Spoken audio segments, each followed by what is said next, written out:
आपको एक सत्य घटना सुनाता हूं। एक नया नया विवाह है। एक गरीब घराने की बेटी थी, दिखने में बड़ी सुंदर थी, तो अमीर घराने में उसका विवाह तय हो गया। विवाह हुआ, अमीर घराने में आई।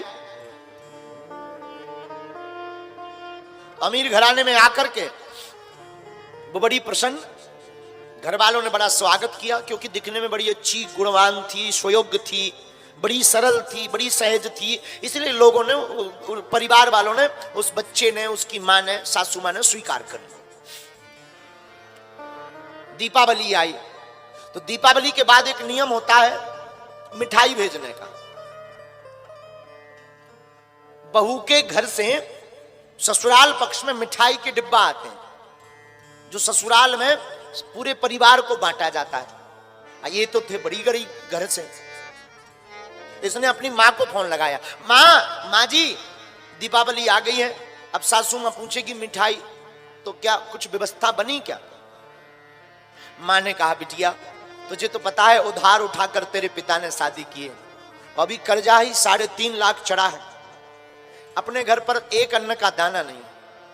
बेटी फिर भी मैं कुछ व्यवस्था करके कुछ मिठाई भेजती हूँ। शाम को माँ ने दोबारा फोन लगाया, बिटिया 1000 रुपया की व्यवस्था हो गई है, मैं तेरे घर पर ना 5 किलो मिठाई भेजती। तो बेटी ने सोचा परिवार इतना बड़ा है, 5 किलो मिठाई अगर आएगी तो मेरी सासू माँ ताना सुनाएगी, हंसी उड़ाएगी, देखो कितनी बड़ी ज्यादा मिठाई आ गई है, ना जाने क्या क्या कहेगी। तो उसने माँ को फोन दोबारा लगा के कहा, माँ एक काम करना, मत भेजना। क्यों? माँ इतना बड़ा घर, इतने अमीर लोग, 5 किलो मिठाई आएगी तो ये हंसेंगे, ताना सुनाएंगे, और सासू माँ ना जाने क्या क्या कहेगी, मुझे बहुत विचित्र लग रही है मेरी सासू माँ, मत भेजना, मैं सब संभाल लूंगा, मैं कह दूंगी पिताजी बीमार हो गए। माँ ने कहा, नहीं बेटी सगुन है, सगुन तो भेजना ही चाहिए ना, सगुन नहीं तो टूट जाएगा बेटा, नियम है। अब जो कहना होगा सो सुन लेना बेटा, सुन करके रहना चाहिए, तेरी माँ भी तो है ना वो, तो सुन करके रहना। नहीं माँ मैं नहीं, मैं बेइज्जती मत करवाना, मत भेजना। लेकिन माँ ने 5 किलो मिठाई भेज दी। दूसरा दिन हुआ, सासू माँ ने पूरे रिश्तेदारों को बुलाया, हमारे बहू के घर से मिठाई आई है, मिठाई आई है, आओ आओ। पड़ोसियों को बुलाया, परिवार को बुलाया, 100-150 लोगों को बुला दिया। अब तो बहू ऊपर बैठी बैठी माथा पटके के, हे भगवान मिठाई आई नहीं, आई भी होगी तो 5 किलो आई होगी। पहले के जमाने में नाई मिठाई लेकर के नाऊ आता था, 5 किलो आई होगी। आज तो सासू मां ने मरवा लिया। ये सबके सामने आज बेइज्जती करेगी, आज सबके सामने ताना सुनाएगी, आज सबके सामने मुझे भला बुरा कहेगी, आज सबके सामने ये हंसी करेगी, मेरी और मेरे बाप की हंसी करेगी, मेरे पिता की हंसी करेगी। मैं क्या करूं? बार बार बहू चक्कर लगावे, कमरे में दरवाजा देखे, खिड़की खोलकर देखे, बार बार आंगन में झांक कर देखे, सब बड़े बड़े बड़े बड़े मेहमान आ गए, हंसी ठहाका लग रहा, चाय पी रही। सासू माँ ने नीचे से आवाज लगाई, बहू, अरे ओ बहू। अब तो बहू का शरीर एकदम श्वास तेज चलने लगी। हे भगवान अब क्या होगा? नीचे डरी डरी उतरी, नीचे सिर करके खड़ी हो गई, बहू बहू तेरे घर से मिठाई आई है, ले तू सबको बांट दी जा। और सासू माँ ने आवाज लगाई, लाओ मिठाई। क्या देखती है? बड़े बड़े डिब्बों में भर करके, थालियों में भर करके 150 डिब्बों में 150 किलो मिठाई आई।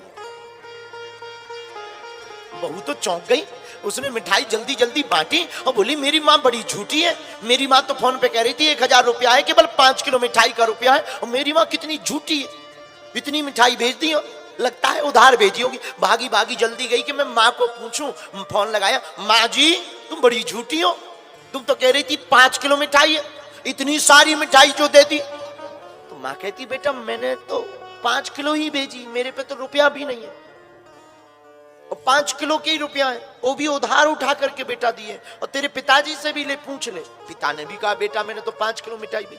नाऊ काका भी पूछा, उसने भी कहा 5 किलो ही मिठाई दी। अब बहू चौंक गई कि ये मिठाई आई कहां से? घर से जब 5 किलो आई। शाम हो गई, बहू ने सासू माँ को प्रणाम किया, माँ जी क्षमा करना, हमें हमारे घर से तो 5 किलो ही मिठाई आई थी, फिर इतनी मिठाई कहां से आई?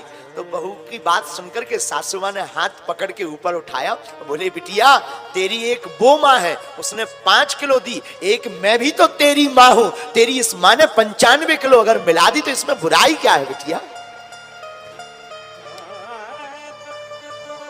भभकती हुई दोनों गले से लग गई। अब बताओ क्या इस घर में कभी लड़ाई होगी? बताओ क्या इस घर में कभी कलेश होगा? बताओ क्या इस घर में कभी महाभारत होगी? बोलो, क्या इस घर में कभी 2 चूल्हे जलेंगे? क्या बताओ इस घर में कभी द्वंद होगा? बताओ क्या इस घर में कभी संपत्ति के नाम पर कलेश होगा? कभी नहीं होगा।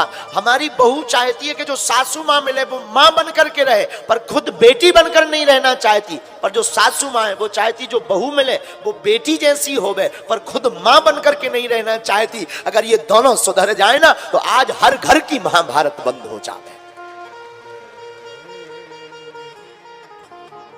आज हर घर का कलेश बंद हो जाए, आज हर घर के चूल्हे अलग अलग बंद हो जाए, आज से ही पूरा परिवार संयुक्त और पुराना परिवार बन जाए। इसलिए हमारी प्रार्थना है सागर के लोगों, इस कथा की रतिया की बिटिया की कथा को सुनकर के हम आपको कहना चाहते हैं, ध्यान देना। भगवान सब संबंध निभाते हैं, लेकिन तुम भी अपने परिवार को एक बनाए रखने के लिए आपस में बैर मत भरो, आपस में शाम के समय क्षमा मांग करके एक दूसरे को क्षमा करके परिवार में रहना सीख जाओ। अगर तुम क्षमा मांगने लगो, बहू अगर सासू मां से माँ जी मुझे क्षमा करो, मुझसे भूल हो गई, दूसरे दिन जो भी होगा ना प्रातः काल नई सुबह होगी, नई ऊर्जा होगी। लेकिन यहां तो बड़ा उल्टा जमाना है, वो भी रसगुल्ला जैसा मुंह फुला, मैं बात ही नहीं करूंगी, मैं भी बात नहीं करूंगी। अरे इनकी तो छोड़ो, पति पत्नी में ही ऐसे मुंह फुलाए रहती, एक ही कमरे में रहते, एक साल बात नहीं होती। जैसे एक इंग्लैंड में रह रहा हो, दूसरा भारत में, इतनी दूरी, घर में भी इतनी दूरी। और भगवान बचाए, एक बार चंगी लाल की और मुन्नी बाई की लड़ाई हो गई, दोनों बात ही ना करें। अब पति को कहीं जाना था बाहर, बात हो नहीं रही थी, तो पति ने चिट्ठी लिखी और पर्चे पर लिख करके टेबल पर रख दिया कि मुझे सुबह जल्दी मीटिंग में जरूरी जाना है, 6 बजे जगा देना।